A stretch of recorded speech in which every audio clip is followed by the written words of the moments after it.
Everyone, welcome to my channel Mousumi life journey. আশা করি তোমরা সকলে খুব ভালো আছো আর আমিও খুব ভালো আছি। নতুন একটি ভিডিও নিয়ে চলে এলাম। তো আজকে বিকালে আমি আর দিদি গেছিলাম বাজারে। আমার একটা কাজ ছিল আর ও সেই জন্য বাজারটাও করে নিয়েছিল।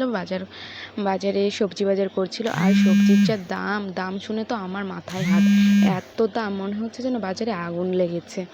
তো দেখো, ও কিছু সবজি, পটল, আলু এই সমস্ত নিচ্ছিল।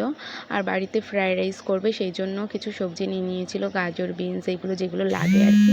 তারপর চলে এসেছিলো একটি মুদিখানা দোকান থেকে যা যা লাগে, যে চাল, ফ্রায়েড রাইসের সেই সমস্ত নিয়ে নিয়েছিল। আগে না, যখন পড়তে আসতাম, যখন ক্লাস 9-8 পড়তাম, তখন বান্ধবী, আমি পড়তে যেতাম, আসার সময় ও ওদের বাড়ির জন্য বাজার করতো। তো ওর সঙ্গে বাজার করতাম, বেশ ভালো লাগতো বাজার করতে।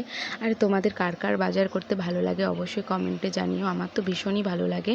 তারপর দেখো, মুদিখানা দোকানে চলে এসেছিলাম। তারপরে ও মাংসর দোকানে গিয়েছিল মাংস নিয়ে। তারপর আস্তে আস্তে প্রায় সন্ধে লেগে গেছিলো বাড়িতে। সেই জন্য আমি আর বাড়ি ঢুকিনি, সোজা ওদের বাড়িতেই চলে গেছিলাম। ও রান্না বান্না করেছিল, খাওয়া দাওয়া করে প্রায় বাড়ি আসতে আসতে 10টা বেজে গেছিলো। ভিডিওটা এই পর্যন্ত ভালো লাগলে লাইক, কমেন্ট, শেয়ার।